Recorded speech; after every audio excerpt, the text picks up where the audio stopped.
Quando se fala na queda do Império Romano, a imagem que nos surge quase de imediato é de um colapso, assim, de repente, quase apocalíptico.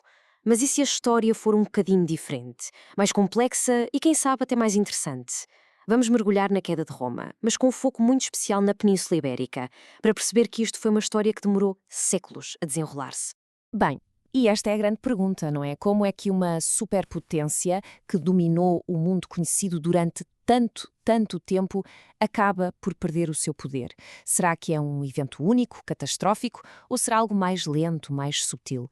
A resposta, como vamos ver, está menos nos campos de batalha e muito mais nos próprios corredores do poder em Roma. Ora bem, vamos lá a isto.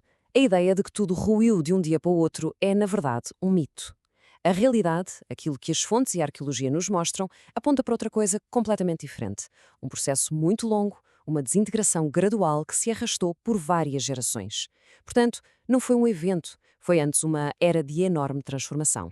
Então, se não foi um colapso súbito, o que foi? E isto leva-nos ao ponto central de toda esta conversa. É fundamental ver a queda de Roma como um processo que se prolongou no tempo, e não como um momento específico. Mudar esta perspectiva é a chave para percebermos o que realmente aconteceu. E esta linha do tempo dá-nos a escala do que estamos a falar. Não são anos, nem sequer décadas. São séculos.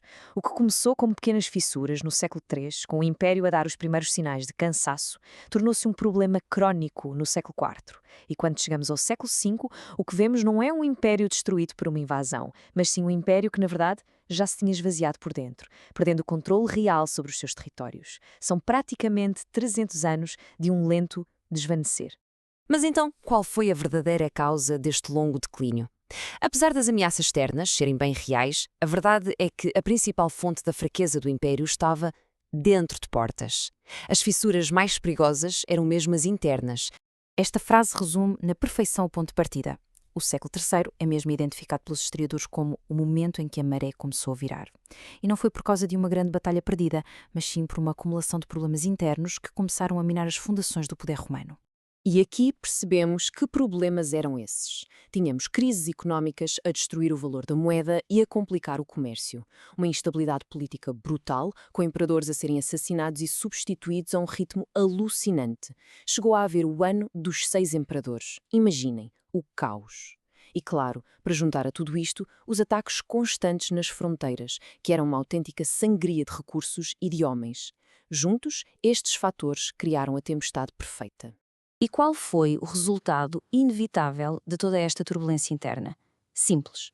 O Império começou a perder o seu alcance, a sua capacidade de projetar poder e de administrar eficazmente as suas províncias mais distantes. Começou a falhar. Pensem nisto como uma espécie de sistema nervoso central que deixa de comunicar bem com o resto do corpo. O centro, lá em Roma, estava tão focado nos seus próprios problemas que a periferia, as províncias, foram ficando cada vez mais entregues a si mesmas. E para vermos como é que este curto-circuito se sentiu por cá, olhamos para a Península Ibérica. A província da Lusitânia é o exemplo perfeito. O controle romano aqui foi enfraquecendo aos poucos, não porque tenha sido conquistada de repente, mas porque a autoridade de Roma, com o tempo, simplesmente evaporou-se. Bom, depois de vermos como e porquê Roma se desintegrou, qual é a grande lição que fica? O ponto-chave de toda esta análise é que a história da queda de Roma nos ensina algo muito poderoso sobre a natureza do poder e também do colapso. Se há um conceito para reter de tudo isto, é este, o de declínio gradual. A queda de Roma não foi um evento saído de um filme de desastre. Foi, isso sim, um processo longo e lento de desintegração interna que foi alimentado por problemas económicos, políticos e militares que se foram agravando ao longo de séculos. E tudo isto deixa-nos com uma pergunta final, que fica no ar. Ao olharmos para este modelo de declínio gradual, onde as fraquezas internas se revelam bem mais perigosas do que as ameaças externas, que lições podemos tirar para as nossas próprias sociedades e instituições? A história de Roma não é só sobre o passado, é quase um espelho para o presente. E talvez, quem sabe, um aviso. Fica a questão, que fissuras internas devemos nós vigiar hoje nas nossas próprias estruturas?